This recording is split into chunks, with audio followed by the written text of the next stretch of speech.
अभी आपने अनुच्छेद आर्टिकल को खोला होगा 18 को, तो ये लाभ या विश्वास का पद उसमें आ जाता है।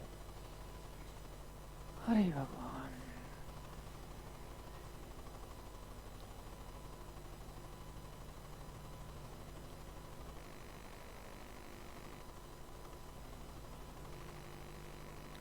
अनुच्छेद 18 उपाधियों का अंत है।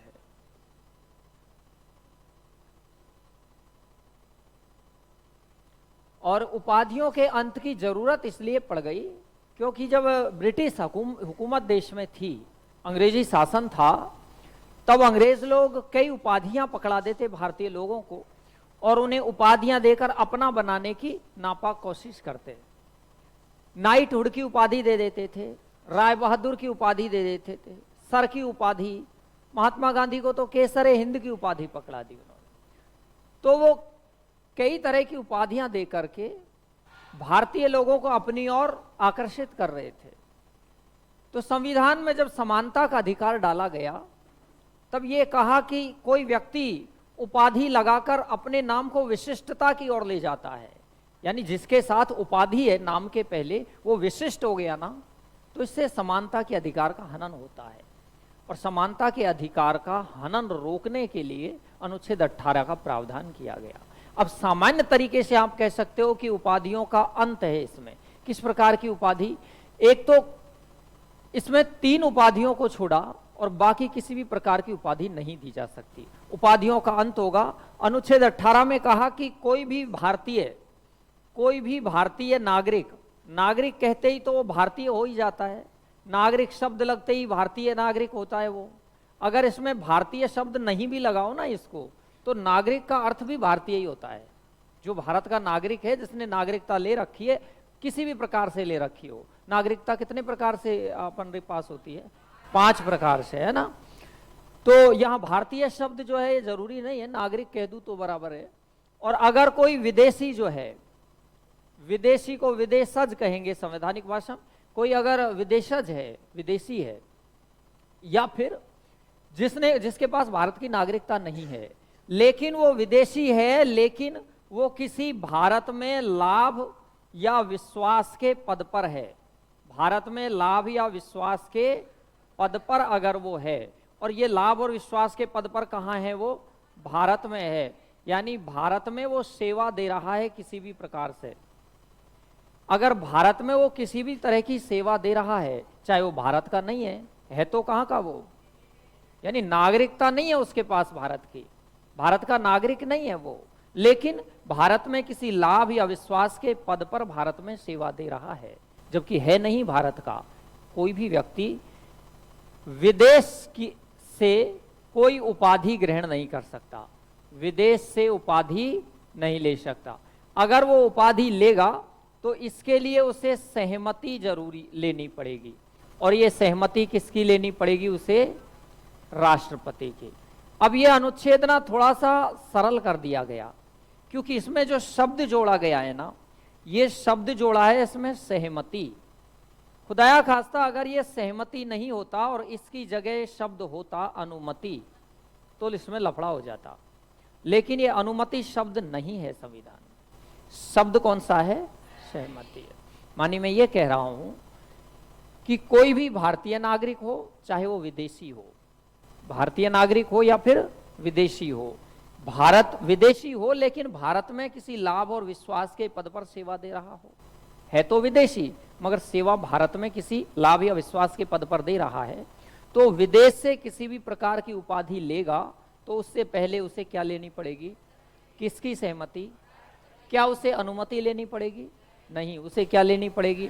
अगर यहां ये अनुमति शब्द होता तो किसी भी प्रकार की उपाधि लेने से पहले उसे भारत के राष्ट्रपति से अनुमति लेनी पड़ती, और जब तक राष्ट्रपति उसे अनुमति नहीं देता तब तक वो उपाधि किसी भी अर्थ में स्वीकार नहीं कर सकता था। और ये जो प्रोसेसिंग होती, ये जो प्रक्रिया होती है, बहुत कठिन हो जाती।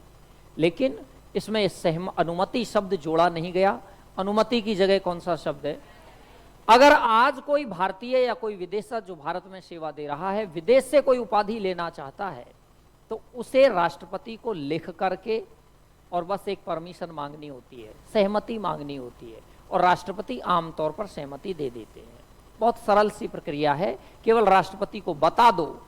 सहमति का मतलब राष्ट्रपति को बता करके आप ले सकते हो, बस राष्ट्रपति को बता दो, बस इतनी सी बात है।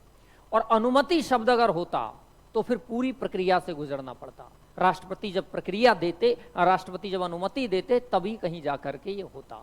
लेकिन अब ऐसी कोई दिक्कत नहीं है, केवल एक सहमति की जरूरत है। इसका अर्थ यह है कि राष्ट्रपति महोदय को वो एक पत्र लिखे और पत्र लिख करके वो बात बता दे कि मुझे फलां देश से उपाधि मिल रही है, मैं उसे स्वीकार करना चाहता हूं, बस इतनी सी बात है। तो कोई ज्यादा कठिन बात नहीं है, ले सकते हैं। लेकिन इसके लिए सहमति किसकी आवश्यक है? राष्ट्रपति की आवश्यक है। अब यहां से मैं पूछ रहा था कि लाभ और विश्वास के पद की बात कौन से आर्टिकल का विषय है? 18 का विषय है। अब अनुच्छेद 18 एक बात कहता है कि भाई उपाधियां ले सकते हैं। इसमें अपवाद आता है 18 में, और जो अपवाद है ये 3 प्रकार की उपाधियों की छूट दे रहा है। यानी राज्य की उपाधि, एक कह रहा है वो सेना में उपाधि ले सकते हो, और एक शिक्षा में उपाधि। जब आप इसे थोड़ा कम विस्तार से पढ़ते हैं तो आपको ये 2 चीजें दिखती है, बस शिक्षा और सेना, ये 2 चीज दिखती है। लेकिन यहां अगर टोटल पूरे आर्टिकल की बात करें तो 3 चीजें निकल के आती है, एक राज्य और सेना और एक शिक्षा। 3 प्रकार की उपाधियां आप ले सकते हो। अब राज्य की उपाधियां कौन सी होती है, सेना की कौन सी है और शिक्षा में कौन सी उपाधि है? तो अगर मैं राज्य की उपाधि की बात करूं कि अपन तीनों उपाधियों को यहां लिख दें कि ये राज्य की उपाधि है, और यहां ये किसकी उपाधि है? ये अपनी सेना की उपाधि है। और शिक्षा की उपाधि तो आप समझते हैं, डॉक्टरेट वगैरह, अगर किसी को डॉक्टर लग रहा है नाम के पहले, या अगर आपको उपाधि नहीं मिली, शिक्षा में डिग्री नहीं मिली, तो पता कैसे लगाएंगे कि कौन कितना पढ़ा लिखा हुआ है? तो उसके लिए तो नैसर्गिक है, बहुत ही जरूरी है, अपरिहार्य है, लाजमी है, अनिवार्य है। तो शिक्षा में तो जरूरी है। लेकिन बाकी राज्य जो उपाधियां देता, राज्य का मतलब आप समझ गए ना? राज्य का मतलब क्या है? देश भी हो सकता है, राज्य भी हो सकता है, और विधानमंडल भी हो सकता है, कार्यपालिका भी हो सकती है। राज्य तो बड़ा है। तो राज्य जो उपाधि देता है उनमें आपका भारत रत्न आता है, सबसे बड़ी तो कौन सा है? उसके बाद क्या आता है? पद्म विभूषण आता है। फिर कौन सा है? पद्म भूषण आता है।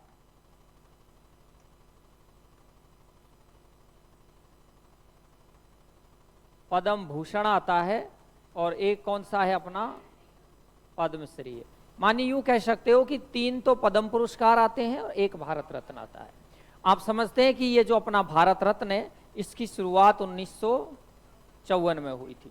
1954 में इसका प्रारंभ हुआ था, यानी सबसे पहले मिला था। मैं यहाँ प्रारंभ लिख दूं कि इसका प्रारंभ 1954 में हुआ था। और 1954 में जब प्रारंभ हुआ था तब ये कहा गया था कि यह जीवित व्यक्तियों को ही दिया जाएगा। लेकिन 1955 में, 1 साल बाद, इसमें थोड़ा सा संशोधन किया गया और ये 1955 में कह दिया गया कि मरणोपरांत भी भारत रत्न दिया जा सकता है। तो प्रारंभ में जब भारत रत्न शुरू किया था तब ये कहा गया कि ये केवल जीवित व्यक्तियों को ही मिलेगा, लेकिन बाद में कह दिया नहीं, मरणोपरांत भी भारत रत्न दिया जा सकता है। ये 1954 में सबसे पहले जो मिला वो किसको मिला? सर्वपल्ली राधाकृष्णन, एस राधाकृष्णन को मिला। और कौन था साथ में? और किसको मिला था? सीवी रमन को। पंडित जवाहरलाल नेहरू को 1955 में मिला था। नेहरू जी को कब मिला था? 1 साल बाद, 1955 में। अपन बात कब की कर रहे हैं? सबसे पहले 1954 की कर रहे हैं। सीवी रमन आप जानते हैं, जब साइंस में रमन प्रभाव आप पढ़ते हैं, समुद्र में जा रहे थे, सूर्य की किरणों को वो जो है उन्होंने देखा और इंद्रधनुष की परिकल्पना हुई, और वो सीवी रमन ने 1930 में सीवी रमन को नोबेल प्राइज मिला था, फिजिक्स में मिला था उनको, है ना। तो 1930 में जो रमन प्रभाव की खोज हुई उसके परिणाम स्वरूप उन्हें नोबेल प्राइज मिला। टैगोर साहब के बाद, टैगोर को मिला 1913 में, और टैगोर के बाद जो अगला नोबेल मिला वो सीवी रमन को ही मिला। और इसके अलावा चक्रवर्ती राजगोपालाचारी, सी राजगोपालाचारी, इन 3 लोगों को जो है भारत रत्न सबसे पहले दिया गया था।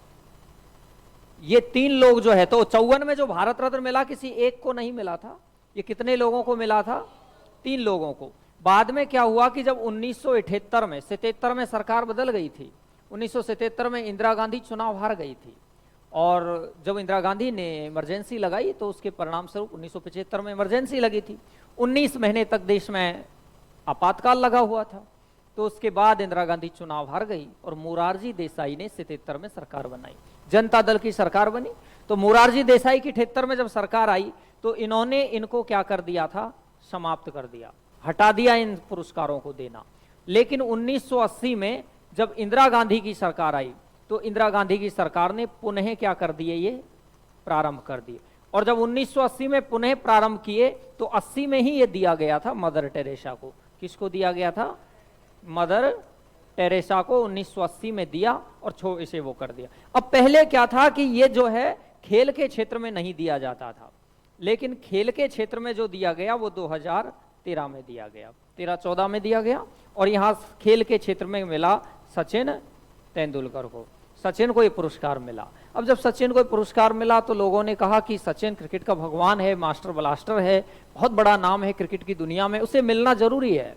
लेकिन उससे पहले ध्यानचंद का नाम भूला नहीं जा सकता, जिसके नाम पर हम खेल दिवस मनाते हैं। 29 अगस्त को भारत में खेल दिवस मनाते हैं। आप ध्यानचंद को कैसे भूल गए, इसकी बातें हुई थी। सचिन तेंदुलकर को जब मिला तो तेंदुलकर ने कहा, ये मनमोहन सरकार ने दिया था उनको, डॉक्टर मनमोहन सिंह कांग्रेस सरकार ने दिया था। तो सचिन ने कहा कि मैं अपना भारत रत्न मेजर ध्यानचंद को समर्पित करता हूं। तो वो सचिन ने तो ध्यानचंद को याद किया, सरकार ने याद नहीं किया, वो एक अलग विषय था। तो ये राज्य ये उपाधि दे सकता है। और कौन दे सकता है, सेना दे सकती है। और सेना में सर्वोच्च सम्मान कौन सा होता है, परमवीर चक्र, ये सर्वोच्च होता है। लेकिन ये ध्यान रखना है कि ये सर्वोच्च तो होता है, लेकिन ये केवल युद्ध काल में सर्वोच्च होता है।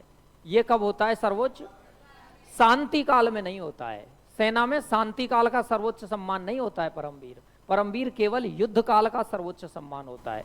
सेना में जो शांति काल का सबसे बड़ा सम्मान होता है वो कौन सा होता है, अशोक चक्र होता है। कौन सा होता है, अशोक चक्र। ये कब दिया जाता है, शांति काल में। तो हो सकता है ये प्रश्न आपसे इस भाषा में भी पूछ लिया जाए कि शांति काल का परमवीर चक्र किसको कहते हैं। तो शांति काल का परमवीर चक्र क्या है, अशोक चक्र है। और अगर इनका क्रम पूछ लिया जाए तो बहुत ज्यादा बच्चे कंफ्यूज हो जाते हैं। सबसे बड़ा जो युद्ध काल का सेना का जो मेडल होता है वो परमवीर चक्र होता है। परमवीर चक्र के बाद दूसरे नंबर पे जो नंबर आता है वो महावीर चक्र का आता है, और ये कौन से, युद्ध काल के। और तीसरे नंबर पे जो आता है वो वीर चक्र का नंबर आता है। अब ये अशोक चक्र सबसे बड़ा होता है शांति काल में। अशोक चक्र के बाद दूसरे नंबर का जो है वो कीर्ति चक्र आता है, कीर्ति चक्र। और तीसरे नंबर पे जो आता है वो शौर्य चक्र आता है, शौर्य चक्र। ये युद्ध काल और शांति काल दोनों कालों के सर्वोच्च जो है सम्मान होते हैं। युद्ध काल में सबसे बड़ा परमवीर चक्र, उससे छोटा महावीर चक्र, उससे छोटा वीर। और शांति काल में सबसे बड़ा, उससे छोटा और उससे छोटा शौर्य चक्र होता है। तो ये राज्य द्वारा उपाधियां ये दी जाती है, राज्य द्वारा तो ये दी जाती है, और सेना द्वारा ये वाली उपाधि है। और शिक्षा में जो भी डिग्री दी जाती है वो उपाधि होती है। शिक्षा में जो डिग्रियां हासिल होती है वो उपाधियों का ही स्वरूप होता है। अब उपाधियों के मसले पर सुप्रीम कोर्ट ने कुछ बातें स्पष्ट भी कही। उन्होंने कहा कि कोई व्यक्ति अगर नाम के पीछे सिंह लगाता है, कोई कौर लगाता है, तो ये सिंह अगर नाम के पीछे लगाओ तो जाति सूचक थोड़ी है। सिंह तो ठाकुर भी लगा लेते हैं, पंजाबी भी लगा लेते हैं, सिंह अपने नाम के पीछे मीणा भी लगा लेते हैं, राम सिंह, धर्म सिंह, है ना। तो ये जो सिंह ऐसे ऐसे शब्द अगर लगाए जा रहे हैं तो अनुच्छेद 18 का हनन नहीं माना जाएगा। अनुच्छेद 18 का उससे कोई हनन नहीं होगा, ऐसे नाम लगाए जा सकते हैं। तो सामाजिक जो उपाधियां हैं वो आप प्रयोग कर सकते हैं, राजनीतिक उपाधियों का प्रयोग नहीं कर सकते। सामाजिक उपाधियों का प्रयोग हो सकता है, वो अनुच्छेद 18 का विषय नहीं है, उसके तहत आप अनुच्छेद 18 के तहत कार्रवाई उसमें नहीं हो सकती। तो अनुच्छेद 18 को दोबारा पढ़ें। सामान्य तरीके से आप कह सकते हैं कि इसमें उपाधियों का अंत होता है। उपाधियों का क्या होता है इसमें, अंत। हाँ, यहां से पढ़ा था अपन ने कि उपाधियों का क्या है इसमें, अंत है। अनुच्छेद 18 क्यों डाला गया, अनुच्छेद 18 अनुच्छेद 14 की पालना करने के लिए डाला गया, क्योंकि अनुच्छेद 14 में समानता का अधिकार है। और अगर कोई व्यक्ति उपाधि प्राप्त है और कोई बिना उपाधि प्राप्त है तो दोनों में समानता नहीं रहेगी। इसलिए सबको समान करने के लिए अनुच्छेद 18 को डाला गया। यूं कह दूं, अनुच्छेद 14 की अनुपालना में अनुच्छेद 18 के प्रावधान को संविधान में शामिल किया गया।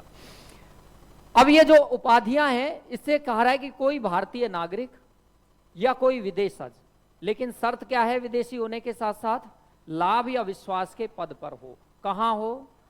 भारत में हो। ऐसा कोई भी व्यक्ति विदेश से अगर उपाधि लेगा तो उसे राष्ट्रपति की सहमति लेनी पड़ेगी कि अनुमति लेनी पड़ेगी? क्या अनुमति लेनी पड़ेगी? केवल क्या लेनी पड़ेगी?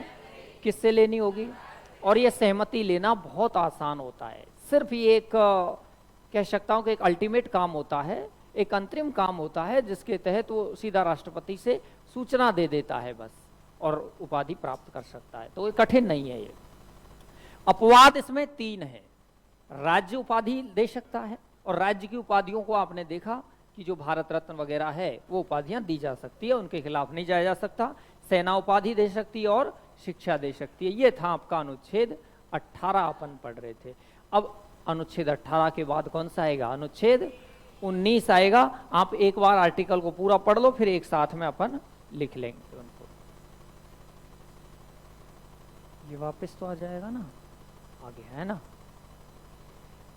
अनुच्छेद 18 के बाद कौन सा अनुच्छेद है? 19।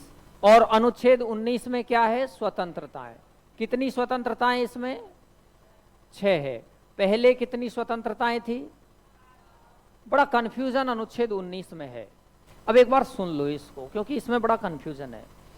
जब आप अनुच्छेद 19 पढ़ोगे ना, तो बहुत ही सावधानी से अनुच्छेद 19 को पढ़ना है, क्योंकि इसमें क्या गड़बड़ी बहुत ज्यादा होती है। टीचर भी कंफ्यूज हो जाते हैं 19 में आके। कई बार क्या होता है कि अनुच्छेद 19 का टीचर लिखा देंगे, अनुच्छेद 19 का पैरा 1, अनुच्छेद 19 का पैरा 2, अनुच्छेद 19 का पैरा 3 और अनुच्छेद 19 का क्लॉज 4, ऐसे लिखाते जाएंगे, है ना। और फिर उनमें पढ़ लेंगे अपन, और बच्चे भी पढ़ लेते हैं, किताबों में भी है कि गाइड जो आती है ना, जब सब्जेक्ट के विशेषज्ञ की मदद नहीं ली जाए और आप अगर इस तरह की गाइड निकाल रहे हो, तो वहां चीजों में थोड़ा फेरबदल होना स्वाभाविक हो जाता है। इस तरह आ जाते हैं क्लॉज। और इसमें क्या आएगा? अभिव्यक्ति की आजादी, फिर इसमें सम्मेलन की आजादी, सभा करने की आजादी, वो तमाम आजादियां उसमें। तो ये जो अगर आप पढ़ रहे हैं तो और किसी गाइड में है तो गलत है, बिल्कुल, ये बिल्कुल गलत है। अनुच्छेद 19 जिसमें आप स्वतंत्रताएं पढ़ते हैं, उसको आप पढ़ते समय ये ध्यान रखेंगे कि उसमें हम लिखेंगे अनुच्छेद 19, और 19 का पैरा 1 और 1 का पैरा के, और फिर आएंगे अपन अगले पे, पैरा वही बदलेगा। अब पैरा हो जाएगा खे, और उसके बाद हो जाएगा पैरा गे, और फिर उसके बाद पैरा घे, यहां बदलेगा। अगर आप इसको हिंदी में ना लिखना चाहो तो अंग्रेजी में लिख दो। कै की जगह आप ए लिख दो, खे की जगह बी लिख दो, इसकी जगह सी लिख दो, इसकी जगह डी लिख दो, और इसके बाद डे, और फिर उसके बाद 6 हट गया है, तो उसके बाद डायरेक्ट क्या आएगा? 6 संपत्ति का अधिकार था ना 6 में, तो ये डी, और डी के बाद ई, और ये एफ हट गया, उसके बाद E F D, A B C D E F G, है ना। इसमें एफ हट गया, है ना। खे में पूरी आती है ना ABCD।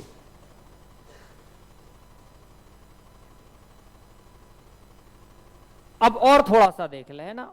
एक तो यहां गड़बड़ी अपन नहीं करेंगे, ये अनुच्छेद पहले का ही है, ये भी क्लॉज एक ही है, सारे क्लॉज एक ही आएंगे, क्लॉज चेंज नहीं होगा इसमें, है ना।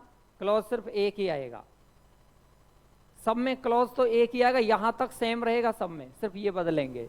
जो ये क्या है, ये सारी चीजें पढ़ चुके हो, इसलिए मैं ज्यादा बातें नहीं कर रहा हूं। अभिव्यक्ति की आजादी, सभा करने की, घूमने फिरने की, व्यापार करने की आजादी पढ़ते हो। अब इसके अलावा जब आप अनुच्छेद 19(1) तो पढ़ चुके, अब आएगा 19(1) के बाद 19(2), और फिर उसके बाद आएगा 19(3), फिर 19(4), उसके बाद 19(5), उसके बाद 19। ये जो सारे आर्टिकल हैं, एक तो पढ़ लिया, अब ये बच गए ना, एक तो पढ़ लिया था, एक कहां पढ़ लिया था? यहां पे एक ही तो पढ़ा था, 19 का 1, है ना। इसमें आगे लिख देंगे अभी थोड़ी देर बाद में, अभिव्यक्ति की आजादी जो भी है। अब एक हो गया, तो अब क्लॉज कौन सा आएगा? 2। अनुच्छेद यानी 19 के क्लॉज 2 से लेकर के, और यहां क्लॉज कितना है? 19 के क्लॉज 6 तक, यहां तक क्या है, ये सारी चीजें निर्बंधन है। संवैधानिक भाषा में बोलूं तो निर्बंधन, सरल भाषा में बोलूं तो बाध्यता है। बाध्यता है, किसकी बाध्यता? ये जो स्वतंत्रताएं जब नागरिकों को दी जाती है ना, तो उन पर अंकुश लगाना बहुत जरूरी है, वरना व्यक्ति अपनी स्वतंत्रता का गलत प्रयोग करेगा। कोई भी स्वतंत्रता हो, किसी भी प्रकार की, ये स्वतंत्रताओं की एक सीमा होती है, और एक सीमा से ज्यादा अगर किसी को स्वतंत्रता मिल गई तो स्पष्ट है उस स्वतंत्रता का दुरुपयोग होगा, मिसयूज होगी वो। इसलिए इन स्वतंत्रताओं पर अंकुश लगाया गया है, इन स्वतंत्रताओं को रोकने की कोशिश की गई है, इन स्वतंत्रताओं का निर्बंधन किया गया है। और ये जो निर्बंधन किया गया है वो 2 से लेकर 6 तक में किया गया है। तो अनुच्छेद 2 से लेकर अनुच्छेद 6 इन स्वतंत्रताओं पर अंकुश है, इन स्वतंत्रताओं पर नियंत्रण है, इन स्वतंत्रताओं की सीमाएं हैं, इनकी परिमिति है, इसमें बाध्यताएं, इनको कंट्रोल किया गया है। तो अनुच्छेद 19(2) से 19(6) तक ये जो स्वतंत्रताएं 19(1) में दी गई है, सारी स्वतंत्रताएं किसमें? 19(1) में। और 2 से लेकर के 6 तक में क्या है? इन पर कंट्रोल है, इन स्वतंत्रताओं पर क्या है? कंट्रोल। अब कंट्रोल कैसे है, यानी ये पूरा आर्टिकल कैसे है? देखो मैं डस्टर ढूंढ रहा हूं उसमें, है ना, आदमी खतरनाक हो भाई साहब, है ना। अब देखें 19(1) में किसकी स्वतंत्रता है? बोलते जाना, किसकी स्वतंत्रता है? अभिव्यक्ति की स्वतंत्रता।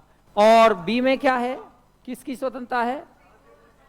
सम्मेलन की। सम्मेलन कैसा होना चाहिए? शांतिपूर्ण। एवं कैसा होना चाहिए?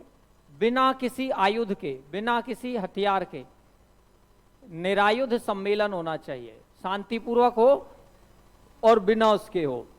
और गे में क्या है आगे? संघ बनाने की। संघ अंग्रेजी में बोलूं तो सोसाइटी बनाने की, और इसको सहकारी संघ भी कह सकते हो। और इसमें क्या है आगे? संघ बनाने के बाद क्या है? आवागमन कर सकते हैं, और फिर उसके बाद निवास कर सकते हैं। तो आवागमन की, आवागमन माने की संचरण की स्वतंत्रता है, घूम सकते हो। फिर उसके बाद क्या है? निवास करने की, अधिवास की। और फिर लास्ट में ये क्या है? व्यापार करने की। यही है ना स्वतंत्रताएं, ये वाली स्वतंत्रता है ना। अब देखो आपसे कोई अच्छा प्रश्न बना के पूछे, अनुच्छेद 19 फर्स्ट को पढ़ रहे हो आप, अब वो पूछा 19(2) से 19(6) तक, अगर अभिव्यक्ति की आजादी पर कंट्रोल किया जाए, इस पर सरकार नियंत्रण करती है, तो कौन से अनुच्छेद के तहत नियंत्रण करेगी? तो अभिव्यक्ति की आजादी पर नियंत्रण किस पे करेगी? तो आते जाओ उसमें से 19 क्लॉज कौन सा आ जाएगा? और अगर इस पे करेगी तो क्लॉज कौन सा आ जाएगा? और इस पे करेगी तो क्लॉज, और इन दोनों पर करेगी, दोनों पर करेगी तो कौन सा आएगा? और अगर इस पर करेगी तो बस ये वाला, है ना। ये सब क्या है? ये इन पर नियंत्रण है, इन पर क्या है? नियंत्रण है, यानी इन पर क्या है? बाध्यताएं हैं, इन अभिव्यक्ति की आजादी पर अंकुश है, यहाँ पे नियंत्रण किया गया है यहाँ पे। अब अगर आपसे कोई पूछे, अब वो कितना भी गहराई में उतार के प्रश्न को पूछ ले आपसे, आप उसको बता पाएंगे, आसानी से बता पाएंगे। आपसे पूछा कि बताएं व्यापार की जो स्वतंत्रता अनुच्छेद 19 के क्लॉज 1 के 6 में दी गई है, उस पर नियंत्रण कौन से अनुच्छेद से किया जाता है? तो नियंत्रण किससे किया जाएगा? 19(6) से किया जाएगा, है ना। तो ये स्वतंत्रताओं पर नियंत्रण है, स्वतंत्रताएं नहीं है इनमें। स्वतंत्रता तो केवल 19 के क्लॉज 1 में ही है, बस स्वतंत्रताएं जो दी गई है ना 6, वो 19 के क्लॉज 1 में दी गई है। बाकी जो क्लॉज 2 से लेकर क्लॉज 6 तक है, उसमें तो 19 को तो 6 क्लॉज है 19 में, तो है ना। एक क्लॉज में तो आपको स्वतंत्रताएं दे दी, और बाकी के क्लॉज में उन पर नियंत्रण स्थापित कर दिया। और हर एक क्लॉज जो है वो अलग अलग संविधान संशोधनों में डाला गया था, प्रत्येक क्लॉज को अलग संविधान संशोधन में वो क्लॉज डाला गया था। तो मूल संविधान में तो अनुच्छेद 19 ही था केवल, है ना। यहां से मैंने ये चीज छोड़ी, ये यहां छोड़ी, उसको बाद में देख लेंगे कि ये संपत्ति का अधिकार था जो हटा दिया गया, कानूनी बना दिया गया, मूल अधिकारों के दायरे से बाहर हो गया वो। तो ये अपन कौन सा आर्टिकल पढ़ रहे हैं? अनुच्छेद। अब अनुच्छेद 19 को तो केवल अपन ने पढ़ा है, उसकी भाषा पढ़ी है, अब इसको समझते हैं। अनुच्छेद 19 का क्लॉज 1 जिसमें स्वतंत्रताएं हैं, ये स्वतंत्रताएं सारी किसमें समाहित है? 19 के क्लॉज एक में समाहित है सारी 6 स्वतंत्रता। इसमें पहली स्वतंत्रता है राइट टू एक्सप्रेशन, अभिव्यक्ति की जो आजादी है। ये जब पहली बार संविधान संशोधन हुआ था 1951 में, है ना। इतना अगर आप बोल पाएंगे, मैं दावे के साथ कह रहा हूं कि अगली बार अगर कोई संविधान का टीचर आपको पढ़ाएगा बहुत मुश्किल हो जाएगा उसको पढ़ाना, बहुत मुश्किल पढ़ा पाएगा, क्योंकि ये जो चीजें आप इस लेवल पे पढ़ रहे हैं ना, जब आगे जाओगे कभी तब आपको समझ में आएगा कि आप क्या पढ़ चुके थे, है ना। तो अनुच्छेद 19 का क्लॉज 1 जो है वो किसकी आजादी देता है? अभिव्यक्ति की आजादी देता है। अभिव्यक्ति की आजादी का अर्थ ये सिर्फ बोलना नहीं है, लिखना भी है। चिन्हों के प्रयोग से भी अभिव्यक्ति की आजादी दिख जाती है। अगर मैं भारत का झंडा हाथ में उठाऊं तो सामने वाला पहचान जाएगा कि ये भारत के प्रति अपने प्रेम को दिखा रहा है, कुछ ना कुछ एक्सप्रेस करना चाहता है, कुछ अपनी फीलिंग बयां करना चाहता है। चिन्ह के द्वारा भी हम अपनी भावनाएं व्यक्त कर सकते हैं। तो ये ध्वज लहराना, भारत का झंडा लहराने का जो अधिकार है, ये भी आपका अभिव्यक्ति की आजादी के तहत आता है। तो भारत में जो झंडा लहराए जाते हैं आज संस्थानों में, अपने घर पे भी झंडा लहराने का हमें अधिकार मिला, ये अभिव्यक्ति की आजादी का एक अंग है। इसके अलावा अभिव्यक्ति की जो आजादी है, ये इसका सबसे ज्यादा इस पर बात हुई थी पहले संविधान संशोधन में, 1951 में इस पर बात हुई थी। और 1950 में एक केस आया था, गोपालन का केस। तो गोपालन के केस में सुप्रीम कोर्ट ने अनुच्छेद 19 की अभिव्यक्ति की आजादी को बहुत आगे तक बढ़ा दिया था। तो अभिव्यक्ति की आजादी का अर्थ क्या है? किसी भी लेखन द्वारा, भाषणों से यानी बोलने से, लिखने से, अथवा चिन्हों के प्रयोग से आप अपनी भावनाएं व्यक्त करना चाहते हैं तो आप कर सकते हैं। अनुच्छेद 21 में अभिव्यक्ति की आजादी है ना। दूसरा क्या है? शांतिपूर्ण और निरायुध। जब आप कोई सम्मेलन या सभा करते हैं तब सवाल ये उठता है कि क्या मुझे हड़ताल करने का अधिकार है? आज बात बात पर देश में क्या होता है? बंद का आह्वान हो जाता है देश में। अब भारत बंद होता है, हर रोज भारत बंद हो रहा है। प्रदर्शन करने का अधिकार है, क्या मुझे जुलूस निकालने का अधिकार है? तो अनुच्छेद 19 उस विषय पर क्या कहता है? अब 19 में हड़ताल और इनके बारे में क्या कहा है? सबसे बड़ी चीज है बंद, जो सब ज्यादा नुकसान करता है। जब बंद का आह्वान होता है तो कई लोग ऐसे भी तो होते हैं जो नहीं चाहते कि बंद हो, उनका तो नुकसान हो रहा है, उनको तो आने जाने पर रोक लगा दी गई है और इससे उनके मूल अधिकार को क्षति पहुंची है। और ये जो बंद का आह्वान अगर किया जा रहा है तो ये पूरी तरह संविधान में असंवैधानिक माना गया है। बंद पूरी तरह क्या है? असंवैधानिक है। मैं ये सरल भाषा में कहूं तो गैर कानूनी है। ये पूरी तरह इलीगल है बंद का आह्वान करना। इसे कानून में कोई स्थान नहीं दिया गया है और ये आपका कोई मौलिक अधिकार नहीं है कि आप बंद का आह्वान कर दो, ये आपका बिल्कुल अधिकार नहीं है। और अगर आप ऐसा करते हो तो संविधान के खिलाफ काम करते हो, अगर ऐसा करते हो तो गैर कानूनी काम करते हो। इसके अलावा अगर आप कोई हड़ताल कर रहे हैं तो ये हड़ताल करना जो है ये आपका संवैधानिक है। हड़ताल करने का आपको अधिकार है, संवैधानिक तो है, लेकिन ये ध्यान रखें कि ये हड़ताल करना आपका मूल अधिकार नहीं है। हड़ताल करना आपका क्या है? कानूनी अधिकार है। तो हड़ताल क्या अनुच्छेद 19 में आती है? नहीं आती है। क्यों अनुच्छेद 19 में आते हैं? मूल अधिकार। और हड़ताल करना कैसा अधिकार है? हम टॉपिक ही मूल अधिकार पढ़ रहे हैं, तो 19 में मूल अधिकार तो आते हैं और ये मूल अधिकार नहीं है। हड़ताल करना मूल अधिकार नहीं है, अधिकार तो है लेकिन कैसा अधिकार है? संवैधानिक अधिकार आपका होता है। इसके अलावा क्या प्रदर्शन कर सकते हैं? क्या प्रदर्शन किया जा सकता है? क्या धरने दिए जा सकते हैं? धरना दिया जा सकता है? तो इस पर सुप्रीम कोर्ट ने कहा कि ये जो धरना देना या प्रदर्शन करना, इसमें कुछ शर्तें होगी। और शर्तें क्या होगी कि ये जो धरने या प्रदर्शन है अहिंसक होने चाहिए। क्या होने चाहिए? अहिंसक होने चाहिए, अहिंसात्मक होने चाहिए, बिना किसी बाधा के होने चाहिए, जिसमें वायलेंस ना हो, हिंसा ना हो किसी भी तरह की। अगर ये अहिंसक हैं तब तो ये करना भी आपका क्या है? कानूनी अधिकार, आप कर सकते हैं। लेकिन अगर ये हिंसक हो गया तो आपको रोका भी जा सकता है। अब ये कानूनी अधिकार होने से क्या मैं हड़ताल कर सकता हूं? तो कानूनी अधिकार ये कहता है कर सकते हो, लेकिन सरकार नहीं करने दे तो नहीं भी कर सकते हो। और अगर आपका मूल अधिकार होता तो करोगे ही करोगे, कोई आपको बीच में नहीं आ सकता।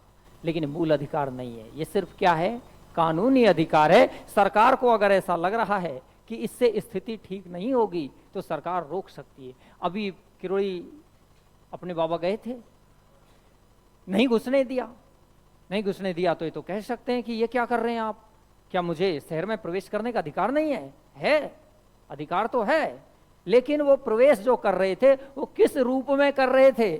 प्रदर्शन करते हुए, है ना, धरने के रूप में कर रहे थे। अब यहां सरकार को भी अधिकार है, सरकार को अधिकार है, घुसने दे तो घुसने दे और नहीं घुसने दे तो नहीं घुसने दे, क्योंकि ये आपका मूल अधिकार नहीं है। तो मूल अधिकार होता तब कोई रोक के दिखाए, लेकिन ये मूल अधिकार नहीं है। कैसा अधिकार है? अब यह है कि वो खुद एक संसद के सदस्य हैं, गैर कानूनी काम तो नहीं करेंगे, क्योंकि वो खुद भी तो एक संसद के सदस्य हैं, तो वो खुद ही भी एक माननीय सदस्य है, तो वो ऐसा हरगिज काम नहीं करेंगे। वो अपने अधिकारों का प्रयोग तो करेंगे, उनके पास अधिकार तो है ये करने का। कैसा अधिकार है? कानूनी है। लेकिन सरकार के पास भी तो है कि अगर स्थिति कंट्रोल में खराब हो गई तो सरकार स्थिति को नियंत्रण करने के लिए रोक सकती है आपको। और अगर ये होता मूल अधिकार तो रोक सकती थी सरकार? नहीं रोक सकती थी, है ना। अब बंद का आह्वान करना ये तो पूरी तरह क्या है, असंवैधानिक, पूरी तरह क्या है, अधिकारी नहीं है आपका। बंद का आह्वान, बात बात पर बंद हो जाता है देश, ये गैर कानूनी कार्य है, पूरी तरह गैर कानूनी है। संविधान की दृष्टि से तो गैर कानूनी है, कानून की दृष्टि से तो गैर कानूनी है। बाकी लोग करो, अगर सरकार नहीं रोक पा रही है तो करो, लेकिन ये कानून की धज्जियां उड़ाने के समान है। ये भारतीय कानून में मान्य नहीं है, स्वीकार नहीं है। ये पूरी तरह कैसा कार्य है, गैर कानूनी काम है। लेकिन अगर आप प्रदर्शन करते हैं, हड़ताल करते हैं, धरना देते हैं तो ये आपका अधिकार तो है, लेकिन किस प्रकार का अधिकार है? कानूनी अधिकार है, ये मूल अधिकार नहीं है। ये कौन सा अनुच्छेद पढ़ रहे थे अपन? 19 पढ़ रहे थे। अब आप दोबारा बताएं, जो 6 स्वतंत्रताएं अनुच्छेद 19 में है, वो अनुच्छेद 19 के कौन से क्लॉज में है? क्लॉज 1 में है। और 1 में जो 6 है वो ABCDEF की तर्ज पे है, क ख ग घ की तर्ज पे है ना। और जो इन पर नियंत्रण लगाया है अनुच्छेद 19 में, वो अनुच्छेद 2 से अनुच्छेद 6 तक लगाया गया है। यानी स्वतंत्रताएं भी है अनुच्छेद 19 में, और उन स्वतंत्रताओं पर नियंत्रण भी है। स्वतंत्रताएं तो है ही, लेकिन स्वतंत्रताओं के साथ उन स्वतंत्रताओं पर नियंत्रण भी अनुच्छेद 19 ही कर रहा है। स्वतंत्रताएं भी वही दे रहा है और उन पर नियंत्रण भी 19 ही कर रहा है। तो अनुच्छेद 19 के क्लॉज 2 से क्लॉज 6 तक उन स्वतंत्रताओं पर क्या है? नियंत्रण है। बाकी राइट टू प्रॉपर्टी जो है, जिसे आप संपत्ति का अधिकार कहते हैं, उसको आप पहले भी पढ़ चुके थे, एक बार दोबारा पढ़ लो उसको, वैसे याद होगा वो आपको। संपत्ति का जो अधिकार है ये हमारे संविधान के मूल अधिकार में था, पहले तो मूल अधिकार था ये, और इसको आप पहले भी पढ़ चुके हैं तो कोई दिक्कत नहीं आएगी इसमें। पहले ये कैसा था? पहले क्या था? ये मूल अधिकार। और जब मूल अधिकार था तो फिर ये संविधान के कौन से भाग में होना चाहिए? भाग 3 में ना मूल अधिकार। और फिर कौन से अनुच्छेदों में था? अनुच्छेद 19 के 6 में था, सॉरी,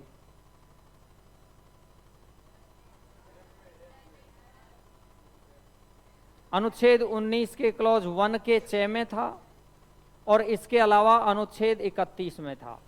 और किस में था? अनुच्छेद 31 में था। तो इसमें था ये। अब क्या कर दिया इसको? वर्तमान में कैसा हो गया ये? वर्तमान में कैसा हो गया? अगर आप कानूनी शब्द का प्रयोग ना करें तो संवैधानिक, कॉन्स्टिट्यूशनल राइट है, संवैधानिक अधिकार है। और ये संवैधानिक अधिकार है तो ये कौन से भाग में चला गया? 12 में। कौन से अनुच्छेद में चला गया? के में।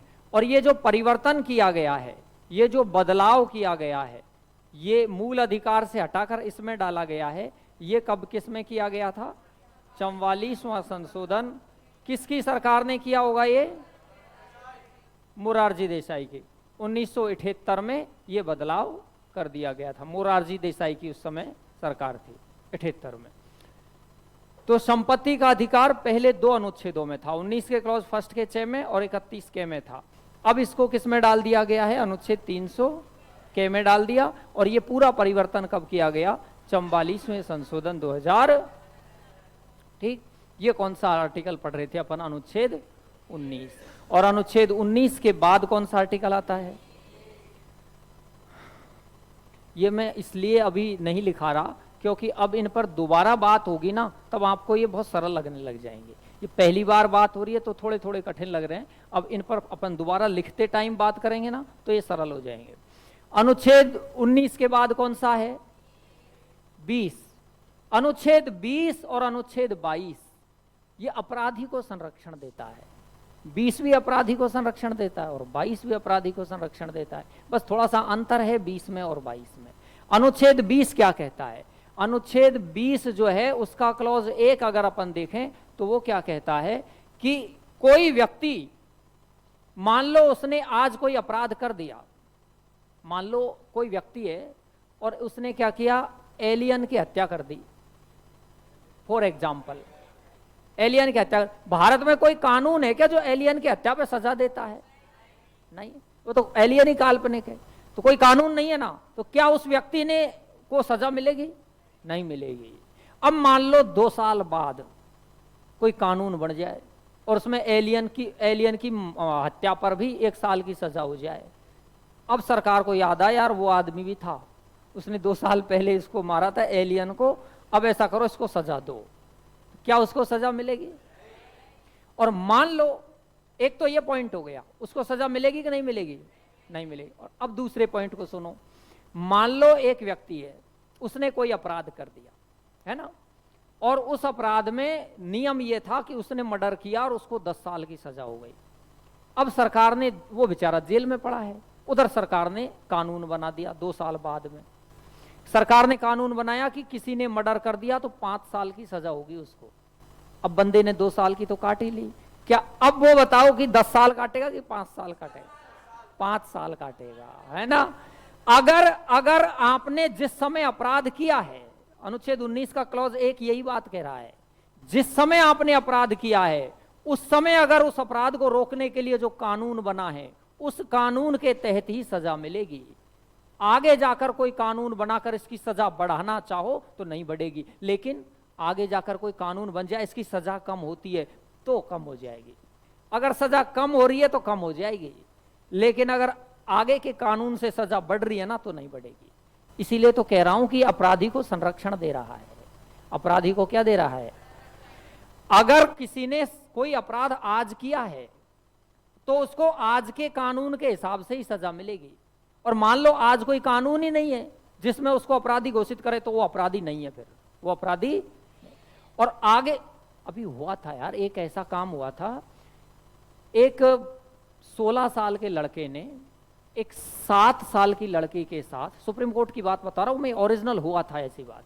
एक 16 साल के लड़के ने एक 7 साल की लड़की के साथ दुराचार किया, मामला सर्वोच्च न्यायालय पहुंच गया और 16 साल के लड़के को उम्र कैद की सजा मिल गई।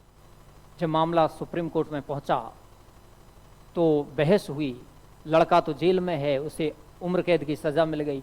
2 साल बाद सुप्रीम कोर्ट ने कानून बनाया, वो सजा काट रहा है 16 साल का लड़का। 2 साल बाद सुप्रीम कोर्ट ने कानून बनाया कि 21 साल से कम की आयु को नाबालिग माना जाएगा, उसको सजा नहीं मिलेगी, उसको पुनर्वास केंद्र में डाल दिया जाएगा, जेल में नहीं डालेंगे। अब बताओ लड़का छूटा कि नहीं? बाहर आ गया। वो लड़का 2 साल बाद के कानून से बाहर आ गया। और अगर उसमें यह होता कि उसे तो फांसी मिलेगी तो नहीं मिलती, उसको उम्र कैद ही मिलती। जिस समय अपराध किया है उस समय कानून क्या कहता है वो मायने रहेगा। और अगर आगे जाकर कानून में बदलाव हो गया और उसकी सजा बढ़ गई तो नहीं बढ़ेगी, और अगर उसकी सजा कम हो गई ना तो हो जाएगी। कम तो हो जाएगी सजा, लेकिन बढ़ेगी नहीं। मानिए कि अनुच्छेद 19 का क्लॉज 1 कहता है कि जिस समय अपराध हुआ है, जिस समय क्या हुआ है, और उस समय जो कानून है, उस समय जो कानून है उस कानून के अनुसार ही क्या मिलेगी? सजा। और अगर मान लो कानून बना कब? बाद में बाद में कानून बना तो ये सजा है ना, कम तो हो सकती है, कम तो हो सकती है, लेकिन बढ़ नहीं सकती। बढ़, ये कह रहा है कि आगे के कानून से सजा कम तो हो जाएगी लेकिन बढ़ेगी नहीं। दोबारा सुने, 21 का क्लॉज 1 कहता है कि जिस समय अपराध हुआ है उस समय का जो कानून है उसके अनुसार क्या मिलेगी, और अगर कानून बना बाद में, कानून बना बाद में, तो कम हो रही है सजा अगर ये वाली, तो कम तो हो जाएगी लेकिन बढ़ेगी। अनुच्छेद 20 का क्लॉज 2 कहता है कि एक अपराध किया, अगर किसी ने एक अपराध किया तो एक बार उसने क्या किया, अपराध, तो सजा भी कितनी बार मिलेगी, एक बार सजा। यानी एक अपराध के लिए एक बार से ज्यादा बार सजा नहीं मिलेगी। एक बार अपराध किया है ना तो एक ही बार सजा मिलेगी, एक अपराध की एक से ज्यादा बार सजा नहीं मिलेगी। एक अपराध किया, एक बार अपराध किया तो सजा भी एक बार ही मिलेगी, एक बार अपराध किया तो सजा भी। 20 का क्लॉज 3 कहता है कि किसी व्यक्ति को स्वयं के विरुद्ध गवाह देने के लिए, स्वयं के विरुद्ध प्रमाण देने के लिए बाध्य नहीं किया जाएगा। जो गवाह होती है ना, कई बार क्या होता है, आपने पढ़ा होगा अखबारों में कि व्यक्ति ने अपना जुर्म कबूल कर लिया है ना। अब कबूल करने का मतलब ये नहीं है कि कोर्ट मान लेगा कि हाँ ये आरोपी, इसने तो खुद नहीं कबूल कर लिया, ना। ये अनुच्छेद 20 का क्लॉज 3 क्या कहता है, भाई ऐसा भी तो हो सकता है पुलिस जबरदस्ती उस पर दबाव डाल करके उससे कहलवा रहे हो।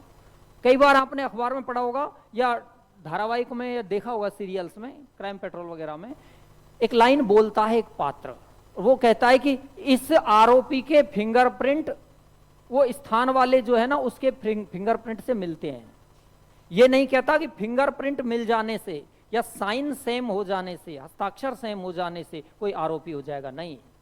और जब जुर्म कबूल कर लेते हैं ना, उसके बाद कोर्ट ये कहता है कि तूने जुर्म कबूल कर लिया, तू आरोपी अभी भी नहीं है, भले ही कबूल कर ले फिर भी नहीं है।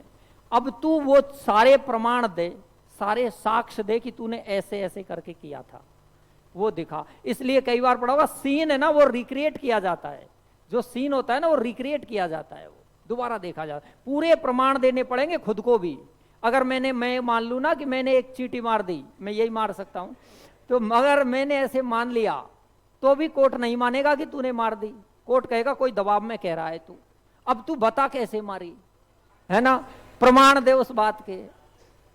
तो अनुच्छेद 20 का 3 क्या कहता है, स्वयं के विरुद्ध, खुद के खिलाफ, स्वयं के विरुद्ध गवाह देने के लिए, स्वयं के विरुद्ध गवाह देने के लिए बाध्य नहीं किया जाएगा। क्या नहीं किया जाएगा, बाध्य नहीं किया जाएगा। और बाध्य नहीं करेगा कोई भी खुद के खिलाफ गवाह देने के लिए। और अगर मान लो खुद ने जुर्म कबूल कर भी लिया कोर्ट में तो भी कोई दिक्कत नहीं है। जुर्म कबूल हो गया ना तो वकील उससे ये कहता है अब भी कोई दिक्कत नहीं है, अब जुर्म कबूल ही तो हुआ है, अब तू जा करके बता ही मत सारी बात को। अब कोर्ट जब तक प्रमाण नहीं आएगा तब तक कोर्ट जो है मानना स्वीकार नहीं करेगा इस बात को। तो अनुच्छेद 20 और अनुच्छेद 22 किसको संरक्षण देता है, अपराधियों को।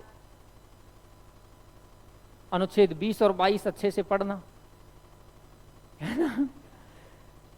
अनुच्छेद 20 का क्लॉज 1 कहता है कि जिस समय अपराध हुआ है, जिस समय अपराध हुआ है उस समय का जो कानून है उसके अनुसार क्या मिलेगी। और अगर आगे जाकर कोई कानून बन गया बाद में तो उससे सजा कम तो हो सकती है, बढ़ नहीं सकती है। कम तो हो सकती है लेकिन 20 का क्लॉज 2 कहता है कि एक बार अपराध किया है तो सजा भी एक बार ही मिलेगी। एक बार अपराध किया तो सजा कितनी बार, एक बार। और 20 का क्लॉज 3 कहता है स्वयं के विरुद्ध गवाह देने के लिए बाध्य नहीं किया जाएगा। अब आप ऐसे करें, यहां तक को अब अपन लिखना शुरू करते हैं। तो एक बार यहां से अपन ने पढ़ा था, एक बार फिर सुन लो, कोई बात नहीं, दोबारा सुन लो, है ना। मूल अधिकारों तक मैं बहुत न्यूटन गियर में रहूंगा, तुम जैसे कहोगे मैं वैसे मान लूंगा, है ना। तो उपाधियों का अंत है इसमें। अब मैं अगर ये नागरिक के आगे काटा इसलिए है क्योंकि अगर भारतीय शब्द नहीं भी लगाऊं ना तो भी नागरिक का अर्थ भारतीय नागरिक ही होता है ना। और इसके अलावा कोई विदेशज, और विदेशज के साथ शर्त यह है कि वो लाभ या विश्वास के पद पर भारत में सेवा दे रहा है। अगर विदेश से कोई उपाधि लेना चाहे तो उसे राष्ट्रपति की क्या लेनी पड़ती है? क्या उसे अनुमति लेनी पड़ती है? नहीं। तो लाभ और विश्वास का पद कौन से अनुच्छेद का विषय है? लाभ और विश्वास का पद कौन से अनुच्छेद का विषय? उतार लो अनुच्छेद 18।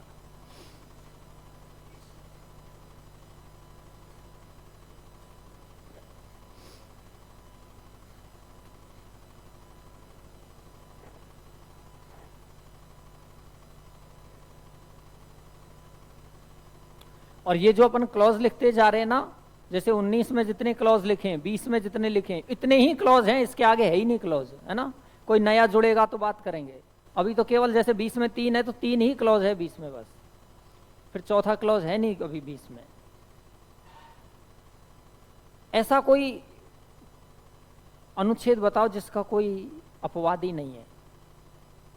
17। कौन सा अनुच्छेद है? 17।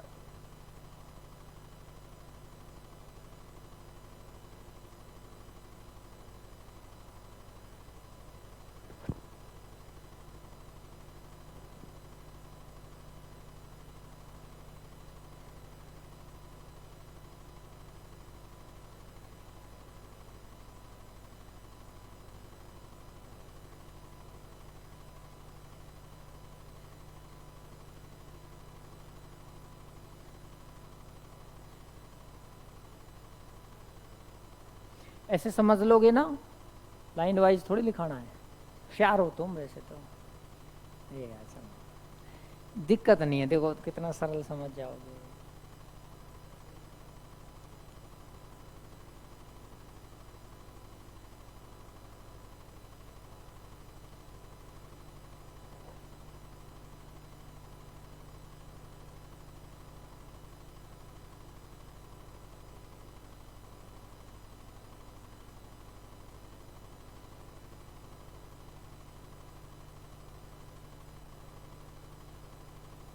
हो गया? ये दबाना है ना। 19 यार, एक और था उसमें।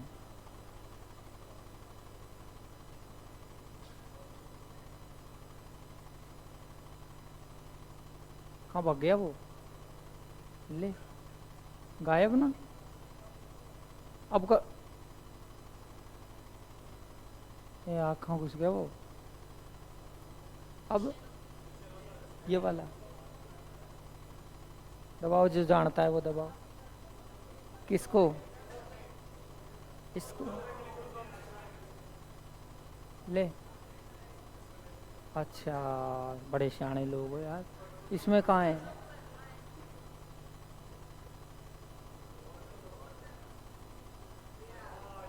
ये वाला, ये। वाह, वेरी गुड। अब नहीं हटेगी मेरे से, मैं पहले बताया।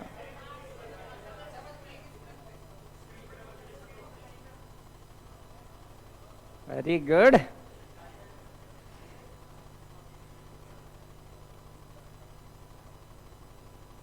आप तो जंग जीत लिया पढ़ने। आज तो मैंने बड़े बड़े काम कर दिए, अकेला आ गया मैं जयपुर से यहाँ तक।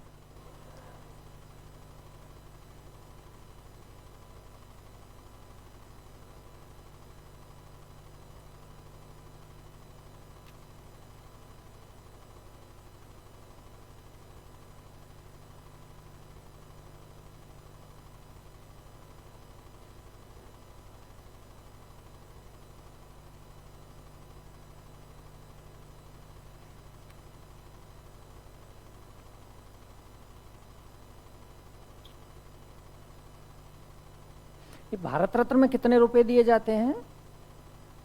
भारत रत्न जिसको मिलता है उसको कितने रुपए का पुरस्कार मिलता है?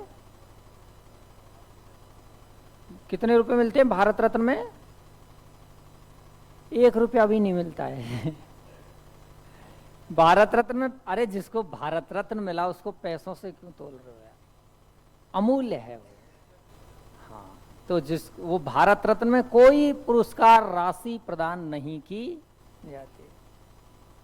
यही तो बड़ी बात है। और नोबेल प्राइज में 6 करोड़ रुपए मिलते हैं। जब उसको नोबेल मिलता है उसको 6 करोड़ की राशि मिलती है, इसमें कुछ भी नहीं मिलता है।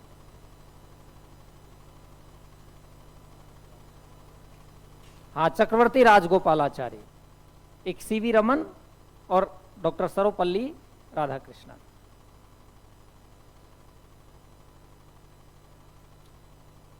उन्नीस में समाप्त हो गए और फिर उसके बाद 1980 में इंदिरा गांधी की सरकार ने पुनः प्रारंभ कर दिए और 1980 में मदर टेरेसा को मिला था। और खेल की दुनिया में 2014 में खेल जोड़ दिया गया और सचिन तेंदुलकर को ये भारत रत्न मिला।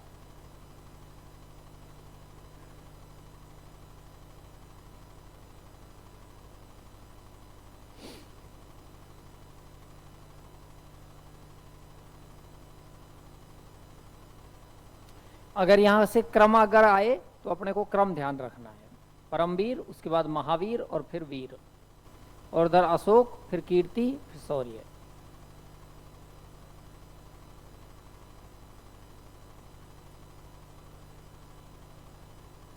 और लिख लो थोड़ा थोड़ा सा। चलो, ये है परमवीर चक्र। तो अपन ऐसा करते हैं, इसको यहाँ लिख देते हैं, है ना। 26 जनवरी 1950 लिख सकते हो, स्टार्ट हुआ है।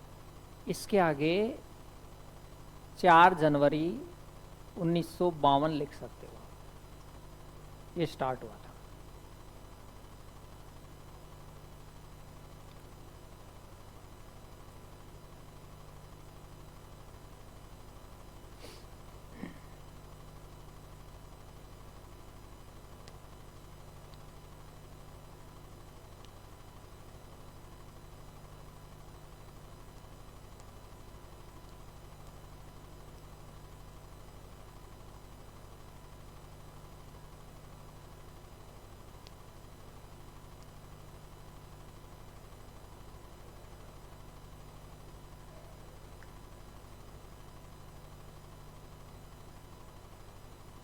ये मदर टेरेसा को मिला था ना 80 में।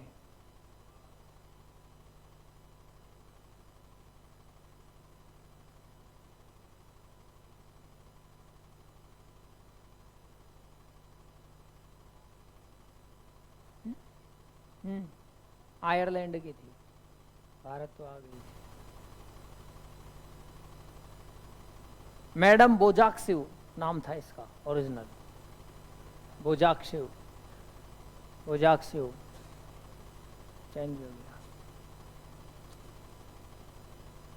हो गया।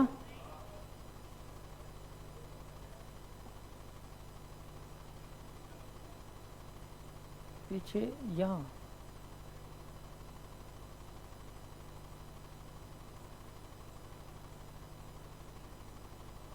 यहां से था ना, अनुच्छेद 19। पहले कितनी स्वतंत्रताएं थी, अब कितनी हो गई?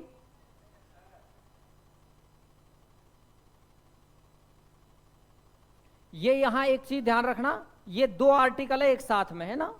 ये 2 हैं एक साथ में, 19 क्लॉज फर्स्ट का है और नहीं एक साथ में, और दोनों को रोकने के लिए 19 का क्लॉज 5 है ना। तो ये 2 आर्टिकल को रोक रहा है 5, बाकी एक एक को रोक रहा है। क्या चीज? 4 जनवरी, एक में 26 जनवरी, दोनों में जनवरी था।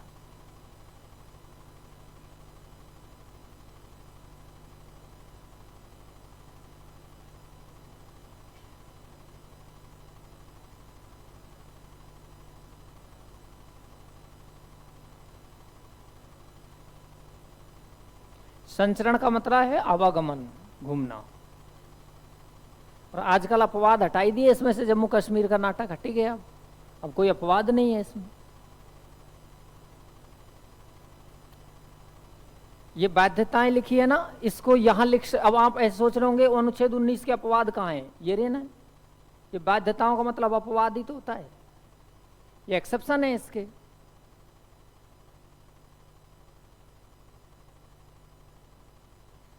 यानी आर्टिकल्स को रिकंस्ट्रक्ट किया है इसमें।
आगे बढ़े।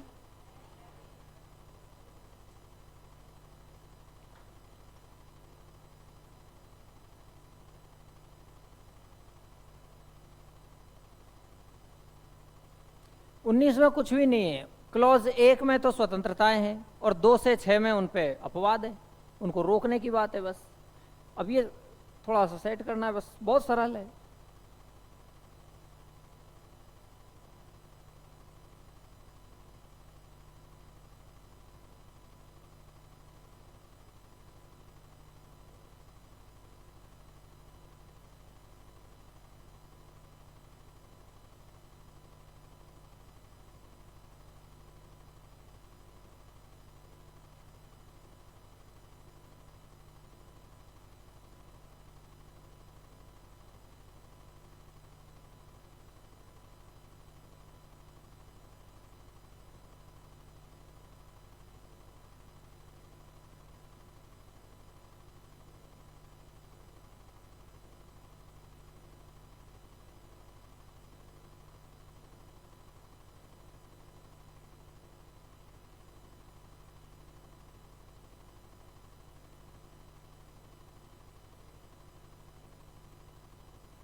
ये हो गया।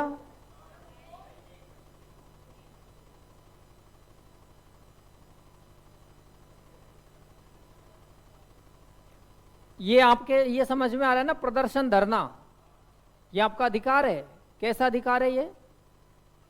कानूनी। लेकिन कैसा होना चाहिए? ये अहिंसक होना चाहिए। ये इसकी क्या है? शर्त है, कंडीशन अप्लाई है, शर्तें लागू है।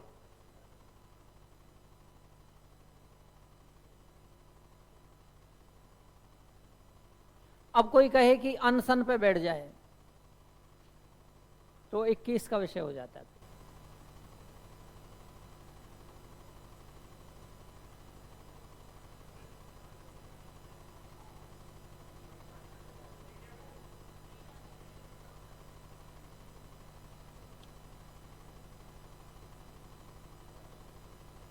हो गया ना?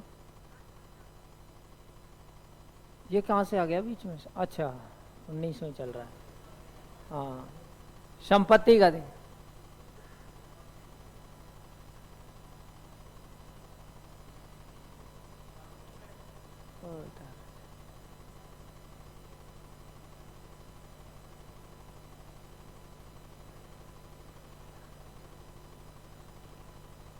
संपत्ति, ये तो पॉइंट पहले ही पढ़ लिया था आपने, है ना?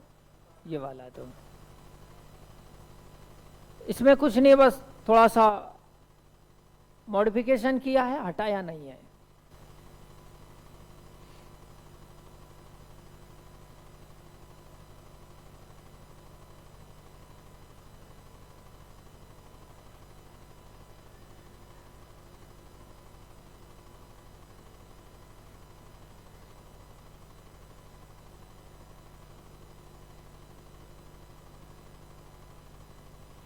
प्राण और दैहिक स्वतंत्रता किसमें है?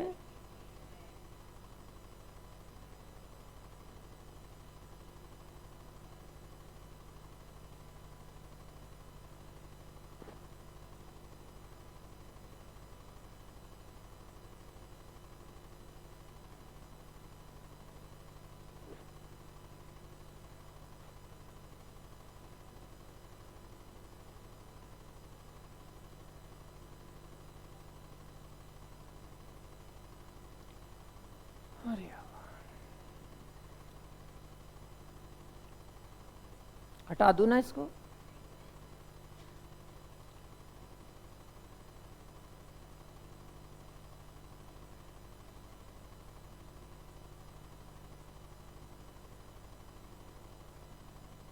इक्कीस और समझा देते, फिर उसके बाद में उतार लिख लेते अपन, है ना? एक काम रहता लिखने का फिर।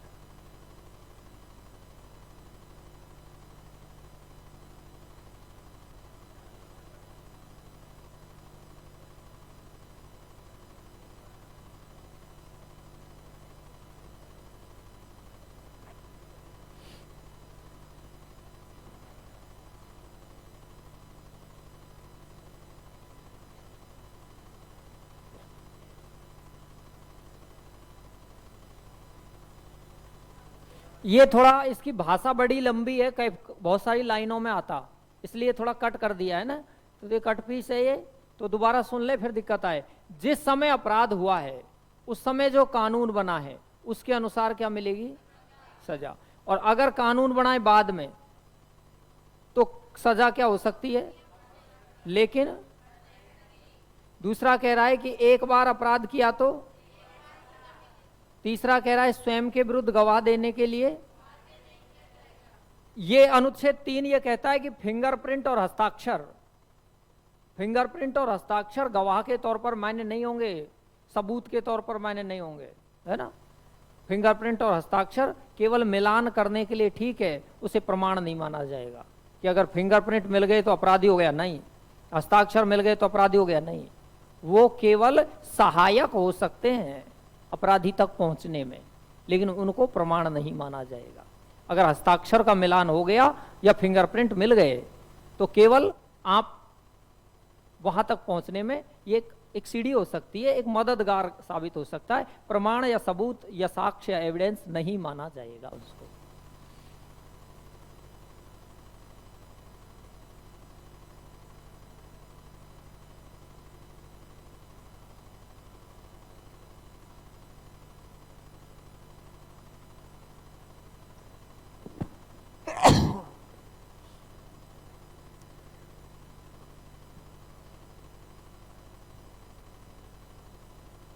छींक माता का मंदिर कहाँ है?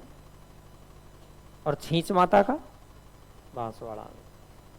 बांसवाड़ा में छींच नाम की जगह पर सोना निकला, वही मंदिर है।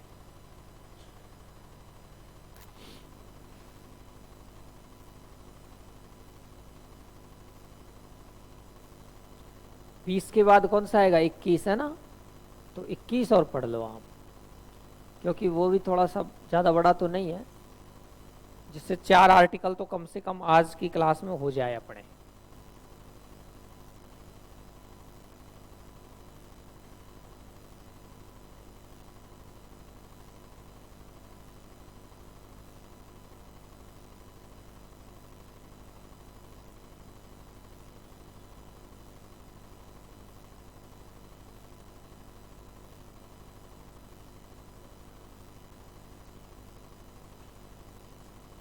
बीस हो गया ना?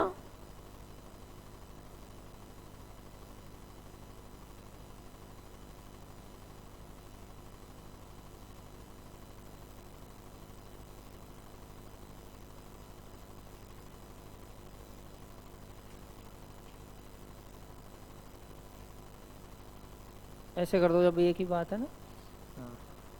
तो 20 के बाद कौन सा अनुच्छेद है? 21। क्या है इसमें? हाँ, पहले 21 को समझ लें। 3 शब्द है इसमें, है ना। इन तीनों शब्दों को समझे, उसके बाद एक चौथा शब्द भी जोड़ा गया है इसमें। टोटल आर्टिकल के अंदर 4 शब्द मिलेंगे, लेकिन 3 शब्द पहले से ही थे और एक चौथा शब्द उसमें बाद में जोड़ा गया था। 3 शब्दों में क्या है? एक शब्द है प्राण, एक शब्द है इसमें दैहिक, और प्राण एवं दैहिक दोनों की क्या है? स्वतंत्रता। ये है, दोनों की स्वतंत्रता है। क्या इस स्वतंत्रता को कम किया जा सकता है या खत्म किया जा सकता है?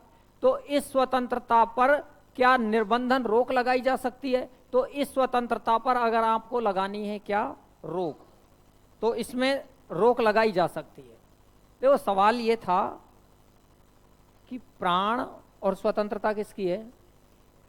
प्राण एवं दैहिक का मतलब समझते हो ना? देह धन एक, एक तो प्रत्यय है। शरीर की स्वतंत्रता और जीवन की सुरक्षा, स्वतंत्रता। इस स्वतंत्रता पर अगर आपको क्या लगानी है? रोक। रोक माने कि क्या लगाना है? प्रतिबंध। तो लगा सकते हो, इस पर प्रतिबंध लगाया जा सकता है। बहुत अच्छा आर्टिकल है 21, बहुत अच्छा। मतलब मैं ये कहूं कि अनुच्छेद 32 के बाद अगर पूरे मूल अधिकारों में सबसे अच्छा आर्टिकल है तो 32 के बाद 21 का ही नाम आता है। अनुच्छेद 21 जो है ये आपको 2 तरह की स्वतंत्रता दे रहा है, और इस स्वतंत्रता पर अगर रोक यानी प्रतिबंध लगाना है तो क्या लगाया जा सकता है? तो यहां इन्होंने बताया कि लगाया जा सकता है, लेकिन कैसे, कैसे लगाया जा सकता है? तो विधिक प्रक्रिया द्वारा, विधि द्वारा, विधि मानी कानून, विधि द्वारा स्थापित प्रक्रिया से, विधि द्वारा स्थापित प्रक्रिया से प्रतिबंध लगाया। अब ये वाला शब्द समझना बहुत मुश्किल है। यहां 21 को जो समझना है ना, वो यहां समझना है। ये तो सरल चीज है, कोई भी समझेगा। विधि का मतलब क्या होता है, और कानून द्वारा जो प्रक्रिया, जो प्रोसेस की गई है, कानून जो बनाया गया है, सीधी भाषा में बोलूं, कानून के द्वारा इस स्वतंत्रता पर क्या लगाया जा सकता है? रोक यानी प्रतिबंध। लेकिन प्रतिबंध सिर्फ और सिर्फ किस पर लगाई जा सकती है? कानून के द्वारा लगाई जा सकती है। विधि मानी कानून, कानून द्वारा स्थापित प्रक्रिया से लगाई जा सकती है। इसका अर्थ यह है कि मुझे मेरे जीवन जीने की आजादी है, लेकिन अगर कोई कानून इस प्रकार का है जिसमें मेरे जीवन को छीना जा रहा है, तो क्या वो छीना जा सकता है? छीना जा सकता है, छीना जा सकता है। अब ऐसे तो सरकार कानून बना बना करके सारी स्वतंत्रता रोक देगी, ऐसे तो बना देंगे कानून, और कानून बना के सारी स्वतंत्रता रोक ली जाएगी। तब तो सुप्रीम कोर्ट ने क्या कहा कि ये जो कानून है, ये जो प्रक्रिया है, ये प्रक्रिया युक्ति युक्त होनी चाहिए, युक्ति युक्त होनी चाहिए। मतलब कि सरल भाषा में बोलूं तो उचित होनी चाहिए। ऐसा नहीं कि एप्रोप्रिएट लॉ हो, ऐसा नहीं कि कैसा भी कानून बना दो और किसी को गोली मार दो, ऐसा नहीं। कानून कैसा होना चाहिए? युक्ति युक्त, उचित होना चाहिए, लॉजिकल होना चाहिए, तार्किक होना चाहिए। तो जो कानून बनाए जाए ना, वो तार्किक कानून होने चाहिए। अब इस पर सुनो, हुआ क्या। मैं एक दिन उस केस की बात कर रहा था, गोपालन के मुकदमे की। ये गोपालन के मुकदमे में 21 पर बहुत बात हुई थी, लिखाया भी था। क्या बात हुई थी वो उस दिन मैंने बात कम इसलिए कर दी, जब जिस दिन 21 आएगा तब अपन उस पर खुलकर बात करेंगे। वो क्या मैटर क्या था। हुआ क्या कि गोपालन नाम का एक व्यक्ति है, और वो स्वयं जो है वो स्वतंत्रता सेनानी था।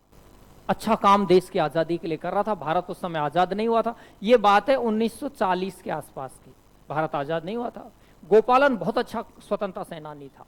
अब अंग्रेजों को तो पसंद आएगा क्या? स्वतंत्रता सेनानी पसंद आते क्या? अंग्रेजों ने 1942 में इस भाई को अरेस्ट कर लिया, और अरेस्ट करके गोपालन को अंग्रेजों ने किस में डाल दिया? जेल में, जेल में डाल दिया।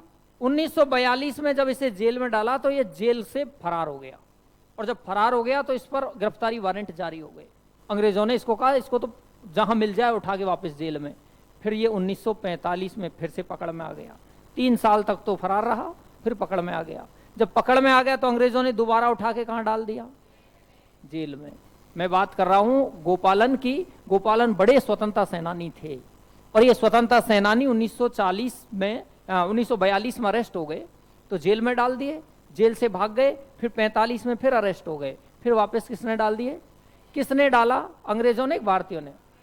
45 में तो अंग्रेज ही डालेंगे ना, अंग्रेजों ने डाल दिया। अब क्या हुआ कि 15 अगस्त 1947 को भारत को मिल गई।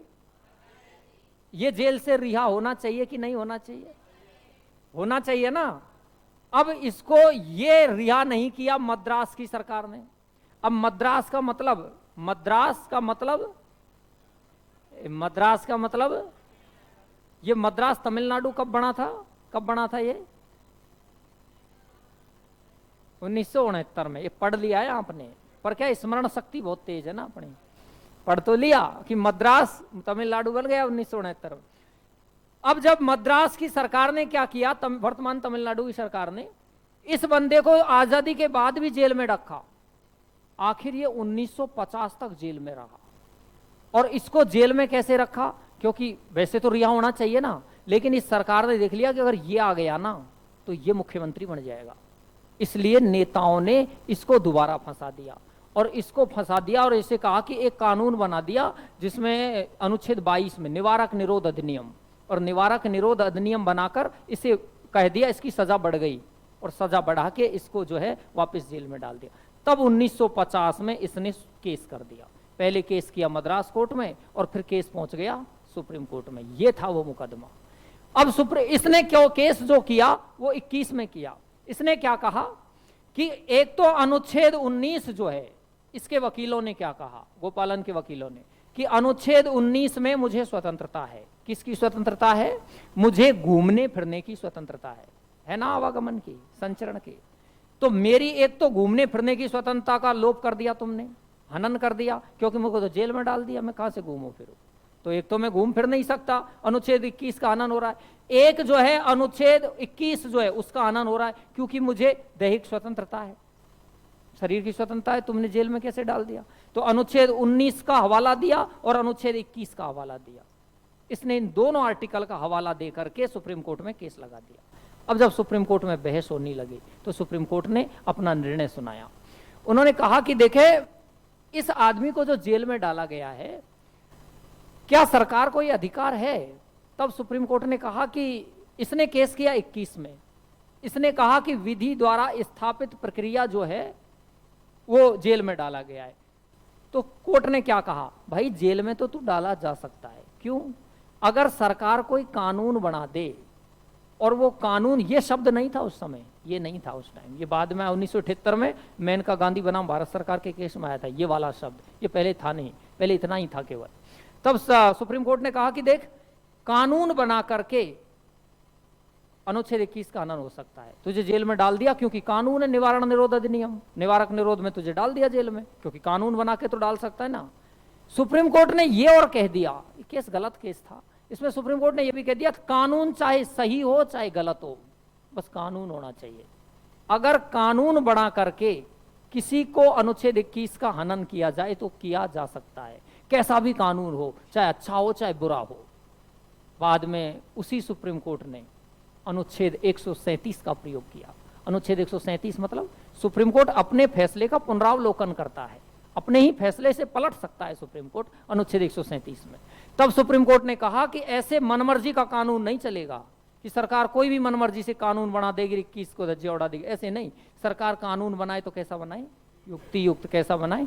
उचित कानून, तार्किक कानून, कानून सही होना चाहिए। और मान लो कानून सही नहीं हुआ तो अनुच्छेद 21 में, मेनका गांधी के केस में 1978 में सुप्रीम कोर्ट ने कहा, अगर कानून जो है वो युक्ति युक्त नहीं है तो सुप्रीम कोर्ट उस कानून को समाप्त कर देगा। अगर वो कानून तार्किक नहीं है, उचित नहीं है, तो मनमर्जी के कानूनों को कोई जगह नहीं है। तो मैं ये कहना चाह रहा हूं सीधे शब्दों में कि प्राण और देह की स्वतंत्रता है, लेकिन इस स्वतंत्रता पर रोक भी लगाई जा सकती है, और लोक किसके द्वारा? विधि द्वारा स्थापित प्रक्रिया से लगाई जा सकती है। अब इसमें क्या है कि ये जो जीवन जीने का अधिकार है प्राण का, प्राण मानी क्या है? प्राण का अर्थ क्या होता है? तो प्राण का अर्थ सीधा सीधा आप किससे लोगे कि प्राण मानी क्या होता है? जीवन होता है। लेकिन प्राण मानी जीवन, अब प्राण लिखा हुआ है, लेकिन प्राण मानी क्या होता है? सुप्रीम कोर्ट ने प्राण शब्द की काफी लंबी व्याख्या की और कहा कि प्राण का अर्थ केवल जीवन नहीं है, प्राण का अर्थ जीवन जीने में जो भी बीच में आ गया वो अनुच्छेद 21 का हनन माना जाएगा। मैं जीवन जी रहा हूं और मुझे स्वच्छ हवा नहीं मिल रही है, मुझे प्रदूषित हवा मिल रही है जैसे दिल्ली मिल रही है, तो मेरे जीवन जीने के अधिकार के साथ छेड़छाड़ है। मुझे मौलिक अधिकार है कि मुझे हवा भी शुद्ध चाहिए, मुझे पानी अगर शुद्ध नहीं मिल रहा है, जमुना जी गंदी हो रही है, मुझे पीने का पानी स्वच्छ नहीं मिल रहा है, तो ये भी मेरे जीवन जीने के बीच में बाधा है, तो ये भी मुझे अधिकार है। और ये कहा कि बहुत सारी चीजें अनुच्छेद 21 वो इतना खोल दिया गया कि इसमें बहुत सारी चीज, और 2017 में एक सबसे अच्छी चीज इसमें जुड़ी, वो थी राइट टू प्राइवेसी, निजता का अधिकार। आधार कार्ड को हर जगह अनिवार्य कर दिया गया। तब सुप्रीम कोर्ट में एक पुट्टू स्वामी नाम से कर्नाटक हाईकोर्ट के जज थे, वो 93 साल की उम्र थी, 93 साल का बंदा पुट्टू स्वामी कर्नाटक हाईकोर्ट का रिटायर्ड जज था, वो पहुंचा सुप्रीम कोर्ट में, और सुप्रीम कोर्ट में पहुंच के उसने पिटीशन लगा दी, और पिटीशन लगा के कही कि ये आधार कार्ड क्या है भाई, अंगूठा लगाऊं मेरे सारी सूचनाएं बाहर आ गई, कोई भी देख लेगा, तो मैं अपनी जो सूचनाएं हैं, अपने बारे में जानकारी नहीं देना चाहता, सार्वजनिक नहीं करना चाहता, तो फिर मेरी जानकारियां सार्वजनिक क्यों की जा रही है? क्या मुझे प्राइवेसी का अधिकार नहीं? क्या मुझे गोपनीयता का अधिकार नहीं? तब सुप्रीम कोर्ट ने 2017 में राइट टू प्राइवेसी भी अनुच्छेद 21 का विषय बना दिया कि निजता का अधिकार है। अगर आप ना चाहो तो आपसे जुड़ी पर्सनल डाटाज, आपके पर्सनल डाटाज कोई नहीं ले सकता, अगर आप ना चाहो तो ये जो स्टेटस लिखते हैं, मैरिटल स्टेटस लिखते हैं फॉर्म भरते समय, विवाहित अविवाहित, ये सब, इन सब की बात हुई थी, लेकिन सुप्रीम कोर्ट ने इसको तो कह दिया था कि ये विवाहित अविवाहित तो ठीक है, इसकी कोई दिक्कत नहीं है अगर वो स्टेटस दे रहा है तो। बाकी राइट टू प्राइवेसी जो है वो 2017 में इसी अनुच्छेद 21 का विषय बन गए। तो आपसे कहे अनुच्छेद 21 में क्या क्या है? तो अनुच्छेद 21 में प्राणमानी जीवन जीने, इसमें क्या है? स्वच्छ वायु है, स्वच्छ वायु है, और क्या है? स्वच्छ जल इसी के अंदर आता है। इसके अंदर जो भी प्राण जीवन जीने में आड़े आए वो सब इसी में आता है। अब एक प्रॉब्लम और आ गई कि ये प्राण यानी जीवन जीने में इच्छा मृत्यु क्या है? क्या मरने का अधिकार है? जीवन जीने की बात तो कह दी, प्राण की तो कह दी, लेकिन मरने का अधिकार 21 ने नहीं दिया, मरने का अधिकार नहीं दिया। अब जब मरने का अधिकार नहीं दिया तो फिर केस लग गया, क्योंकि हमारे देश की जो संस्कृति है ना, ये कुछ इस प्रकार की है कि यहां प्राणोत्सर्ग करना वीरता का विषय माना जाता है। तो हमारे यहां जौहर की कल्पना हुई थी, हमारे यहां सती होना गर्व का विषय माना गया था। तो हमारे यहाँ इच्छा मृत्यु, अगर आदमी मरना चाहता है अपनी इच्छाशीलता के साथ में, तो उसके बीच में उसे हमने महिमा मंडन किया है, उसकी तो तारीफ की है हमने। सतियों को तो, सती अनुसुईया का नाम लेते ही हमारी श्रद्धा के साथ नजरें झुकती है। हमारे देश में कल्पना ही रही, भीष्म पितामह है, इसका उदाहरण देखो आप। भीष्म, जयशंकर प्रसाद ने लिखा, आई हुई मृत्यु से कहा ये अजय भीष्म ने, योग नहीं अभी जाने का ऐसे जानकर। और मृत्यु जो है चुपचाप कोने में खड़ी रही, जब तक सूर्य उत्तरायण नहीं हो जाएगा, दूसरी दिशा में नहीं जाएगा, भीष्म नहीं जाएंगे, सरसैया पे लेटे रहे वो। तो इच्छा मृत्यु थी ना। इसके अलावा स्वामी विवेकानंद का उदाहरण देख लो, ये तो आज का ही उदाहरण है। स्वामी विवेकानंद की मृत्यु कैसे हुई थी? स्वामी विवेकानंद ने योग समाधि ली थी, जीते जी समाधि ली थी। आचार्य विनोबा भावे का नाम सुना है आपने? आचार्य विनोबा भावे जो थे, उन्होंने अन्न जल खाना छोड़ दिया था। इंदिरा गांधी गई थी उनसे मिलने, तो इंदिरा गांधी जब प्रधानमंत्री जब मिलने जाएगा तो मीडिया कर्मियों ने इंदिरा गांधी से कहा कि ये अपने जीवन प्राण दे रहे हैं, खाना पीना छोड़ दिया, तो प्राण दे रहे हैं ये, तो इन्हें हॉस्पिटल में वो कराओ, फोर्स फीडिंग करवाओ इनको, ये तो अनुच्छेद 21 की धज्जियां उड़ा रहे हैं। तो विनोबा भावे ने मना कर दिया। इंदिरा गांधी तक चाह करके वो काम नहीं करवा पाई। गायत्री परिवार जानते हो आप? गायत्री संस्थान सुनते हैं, गायत्री परिवार चलता है। इसके संस्थापक थे आचार्य पंडित श्रीराम शर्मा आचार्य। पंडित श्रीराम शर्मा आचार्य ने कई किताबें लिखी थी, उन किताबों में उसने अपनी मौत का दिन फिक्स लिख दिया था कि इतने इस साल मरूंगा मैं, इस तिथि को मरूंगा, इतने बजे मरूंगा मैं। पहले ही अपनी किताबों में पहले लिख दिया था, उसी वक्त मरे थे शर्मा आचार्य, पंडित श्रीराम शर्मा आचार्य, जो गायत्री परिवार संस्थान के संस्थापक थे। तो हमारे देश में बहुत उदाहरण इस तरह के मिले। भगवान राम कैसे मरे थे? भगवान राम ने सरयू नदी में जल समाधि ली थी। सुखदेव जी महाराज कैसे मरे थे? वो जब श्रीमद् भागवत सुनने जाते हो तो पंडित बार बार कहता है श्री सुखदेव जी कहते हैं राजा परीक्षित, बार बार कहता है वो श्री सुखदेव जी कहते हैं राजा पर। वो सुखदेव जी कैसे मरे थे? उन्होंने भी जीवित समाधि ली थी। सीता जी कैसे धरती में समाहित हुई थी? बहुत उदाहरण हमारे यहाँ ऐसे है। तब हमने कहा जैन धर्मों के भी उदाहरण है। और जैन धर्मों में क्या होता है? जैन धर्म में क्या होता है? संथारा होता है। ये संथारा तो ऐसे बोल दिया, वैसे जैन धर्म में इसको सल्लेखना बोलते हैं। संथारा को क्या बोलते हैं? जैन धर्म सल्लेखना यानी संथारा की व्याख्या करता है। जैन धर्म कहता है उपसर्गे दुर्भिक्षे जर्सी रुजाया चंद्रस्पतिकारे धर्माय तन विमोचन माहु सल्लेखनया भार्या। सल्लेखना को स्पष्ट करते हुए कहता है कि अपने प्राण त्याग दो, जो है वो सल्लेखना है। अब अनुच्छेद 21 पूरा होगा नहीं वैसे आज है ना, इधर से इशारा बार बार आ रहा है, इसलिए अपन अनुच्छेद 21 को आगे पढ़ेंगे, है ना। मैं बाद में लिखा दूंगा 21 को,